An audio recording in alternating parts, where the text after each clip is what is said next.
Assalamualaikum warahmatullahi wabarakatuh. Perkenalkan, kami dari kelompok 13 mata kuliah pengantar ekonometrika syariah dengan saya Sandrina Olivia dengan NIM H5401231021 dan ada rekan saya Halizanah Dasakila dengan NIM H5401231057 dan ada satu lagi rekan saya yang bernama Muhammad Ridwan Munandar dengan NIM H5401231085. Di sini kami ingin menjelaskan bagaimana kami mengolah data kami dalam penelitian yang berjudul Analisis Pengaruh Fluktuasi Harga Emas, Tingkat Suku Bunga Bank Indonesia, dan Bagi Hasil Mudorobah terhadap laba rugi bersih pada Bank Umum Syariah.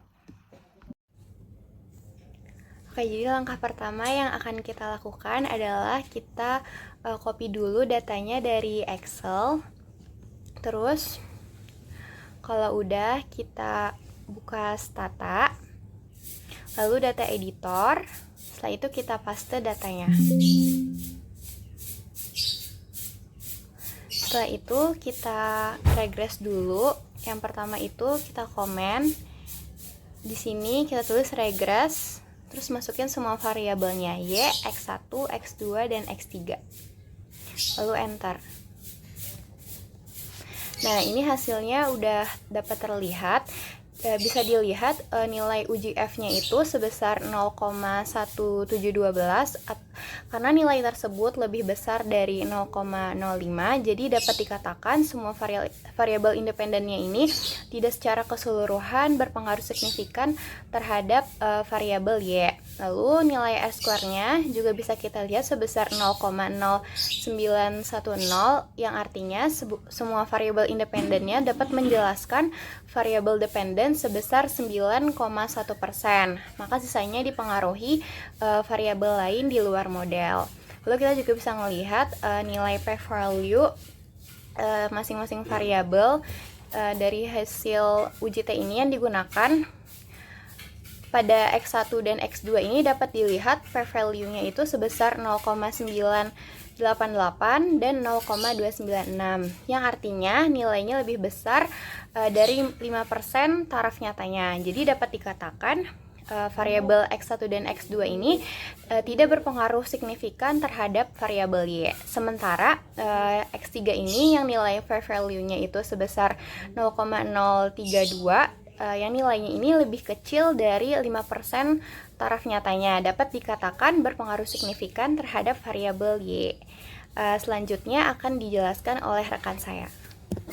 Setelah melakukan regresi, langkah selanjutnya yang kita lakukan adalah melakukan uji asumsi klasik Gauss-Markov, di mana hal ini berguna untuk mengetahui apakah model yang kami gunakan merupakan model yang best, linear, unbiased, estimator, atau bukan.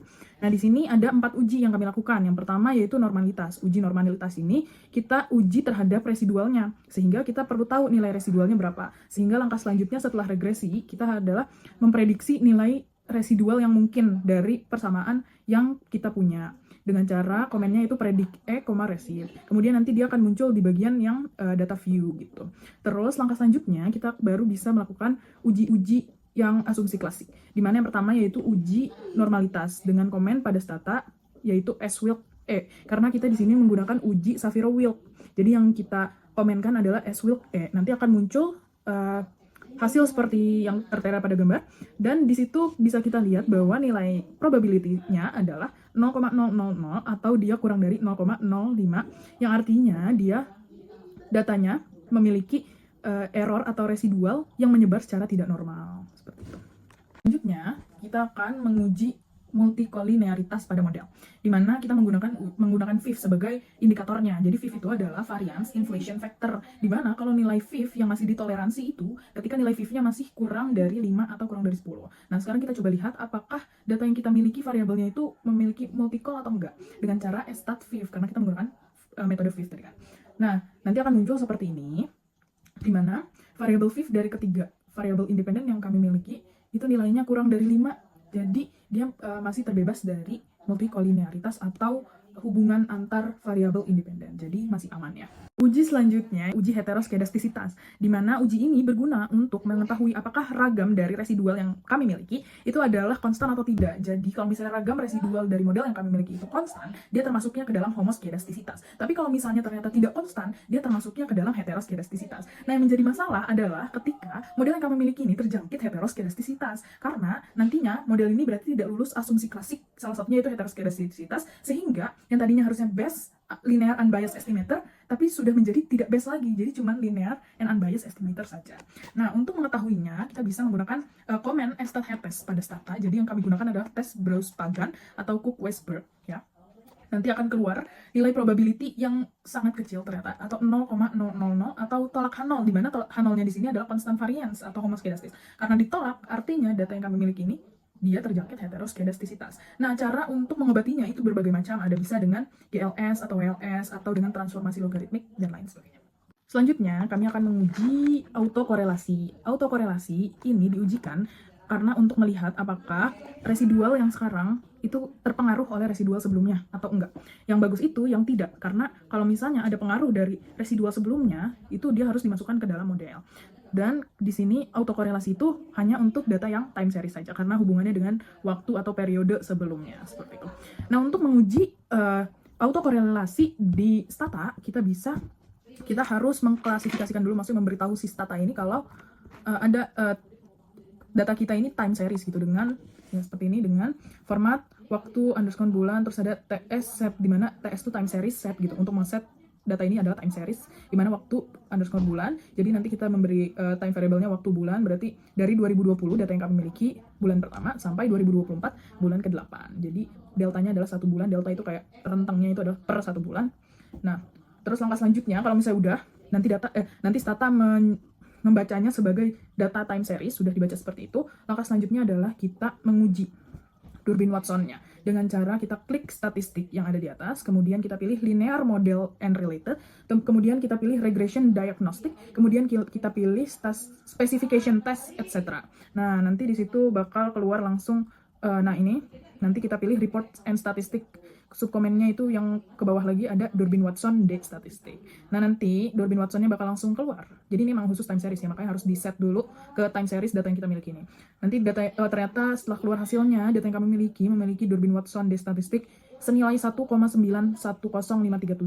Nah, interpretasinya itu apa? Interpretasinya itu ketika Durbin Watson sama dengan 2, itu berarti dia tidak ada autokorelasi. Tapi kalau misalnya Durbin Watson sama dengan lebih dari 2, berarti dia ada autokorelasi positif. Nah, kalau dalam kasus ini, berarti Durbin Watson-nya kurang dari 2, artinya ada autokorelasi negatif, walaupun tetapi di sini autokorelasinya relatif kecil gitu, karena jeda dari 1,9 ke 2 itu kan kecil gitu. Seperti itu. Nah, selanjutnya kami akan mencoba untuk mentransformasikan data supaya data yang kami miliki ini bisa lolos uji asumsi klasik seperti itu, dengan cara transformasi logaritmik.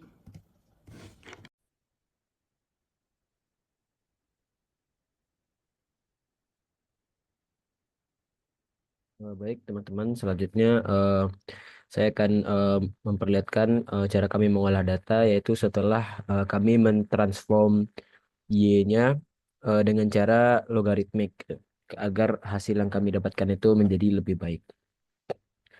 Sebelumnya di sini sudah ada data Y yang sudah ditransform, yang kami beri nama log biar lebih mudah kalau kita itu menggunakan data menguji data sebelumnya yang menggunakan Y yang sudah ditransform. Pertama kita akan mencoba untuk meregresi dulu. Regresi dengan X1, X2, dan X3. Nih, berikut hasil yang kita dapatkan dari regresi Y yang sudah ditransform. Lalu selanjutnya, kalau uji normalitas residual kayaknya masih sama dengan yang sebelumnya. Probability yang kita dapatkan masih sama, yaitu masih 0,000. Lalu selanjutnya kita uji fifth.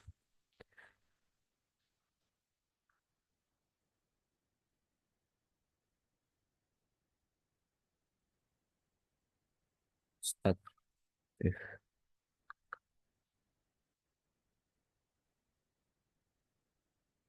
Lalu selanjutnya kita coba uji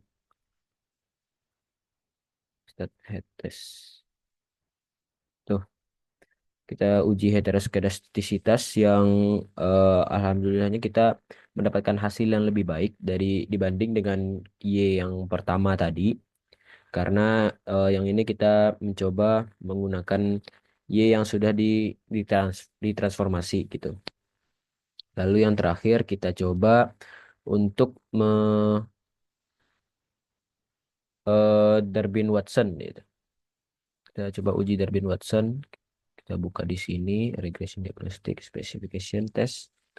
Lalu kita ambil dan karena data sebelumnya juga sudah kita ini ya kita input datanya itu eh, ke data berbentuk waktu per bulan. Artinya data kita itu per bulan. Nah, bisa kita lihat kita mendapatkan hasil 1,036 yang lebih kecil daripada sebelumnya yaitu 1,9. Berarti ada eh, perubahan yang kita dapatkan dari eh, mentransformasi data data Y kita dengan cara melogaritmik gitu agar mendapatkan hasil yang lebih baik gitu.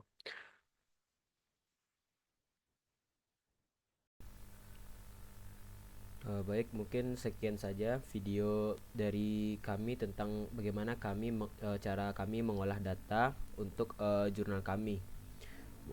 Terlebih dan terkurang kami mohon maaf. Terima kasih sudah menonton. Assalamualaikum warahmatullahi wabarakatuh.